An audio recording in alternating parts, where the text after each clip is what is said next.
Hello, I'm Dave Osborne, Chief Executive Officer and General Manager of Valley Telephone Cooperative based in Raymondville.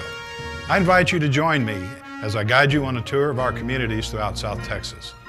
These video newsletters will provide current information about our plans to grow, our technology, our network infrastructure, and our service offerings that will make life in our rural areas more pleasant and entertaining, and help businesses work more efficiently and achieve a higher level of exposure to their markets and customers. Ready? Here we go with this issue. I would like to speak about some recent changes that have a large impact on our cooperative. These changes come from a recent Federal Communications Commission ruling implementing their national broadband plan. The current business model for most rural telcos, whether cooperatives or privately owned, dates back well over 2 decades and is heavily dependent on government-managed funds to make ends meet. These funds do not dispense taxpayer money, but are rather monies that are collected on wireline and wireless telephone bills under the headings Federal Universal Service Fund and Texas Universal Service Fund, referred to as USF.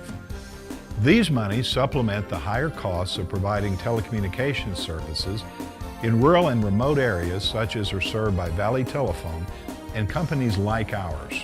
VTCI is heavily dependent on these funds, and when the FCC comes in and makes sweeping changes, we're going to be affected no matter what they do.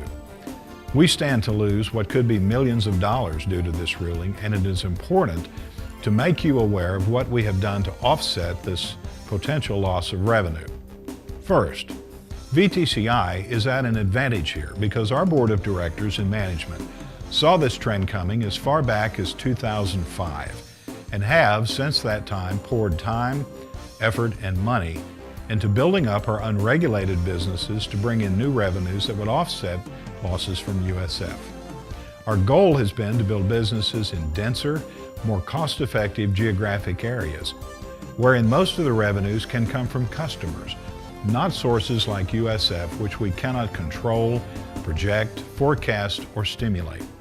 This is why we've built up VTX Communications with its wireless internet and transport business, along with VTX Telecom with its voice internet video services offered in selected Verizon exchanges throughout South Texas.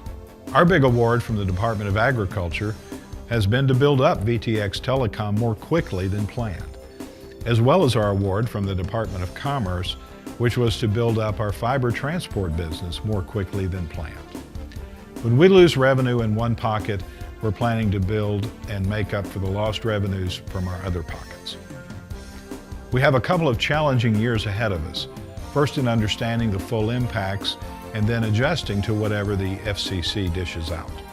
At the end of the day, however, we will have rebuilt our company into a business model that will be sustainable over the long term without being dependent on government bureaucrats for survival.